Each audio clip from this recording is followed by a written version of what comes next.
Horror movies in the 1960s were more gruesome, scarier, terrifying than that of the 1950s. Well, at least some of them were. Disagree with the list? Put your choices in the comments. Like, share and subscribe if you haven't already.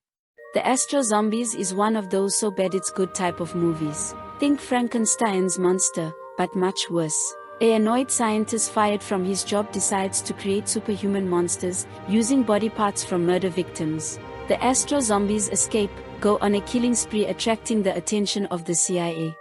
Mary Henry survives a car crash, but finds herself haunted by ghostly visions. She relocates to another state, but is captivated by a mysterious abandoned carnival. It's a haunting story that blends psychological horror with surreal imagery. Amidst the turmoil of the Civil War, opportunist Matthew Hopkins exploits fear of witchcraft to gain wealth and power. He is a self-proclaimed witch-finder general, who travels across England accusing villagers of witchcraft, by means of torture, forced confessions, and executions. The Innocents is considered one of the greatest ghost films ever made, influencing later horror classics. Miss Giddens, a governess, is hired to care for two orphan children at the remote Bly estate. She notices strange behavior the children are displaying. She soon becomes convinced that the children are being haunted by the ghosts of former servants. The Zorba family inherit a mysterious mansion from occultist Dr. Zorba. They have to live in the mansion continuously or risk losing it. The house is inhabited by 12 ghosts, and they're waiting for a 13th spirit to join them. It became a cult favorite that balanced spooky atmosphere with a theatrical feel.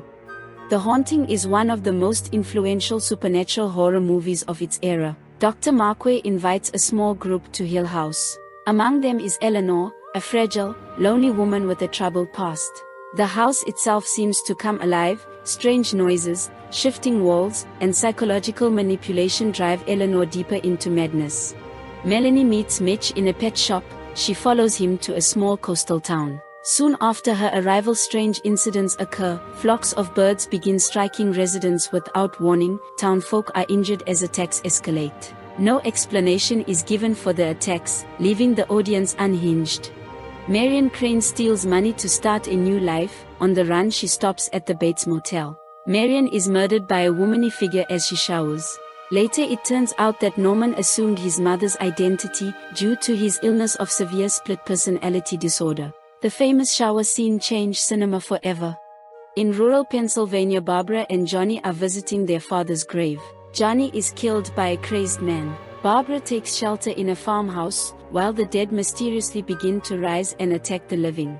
As tensions grow inside, fear and mistrust become as dangerous as the zombies outside. Princess Asa Vojda is executed for witchcraft. Centuries later she is resurrected, now looking to possess the body of her descendant Princess Kotia, to regain her youth and power.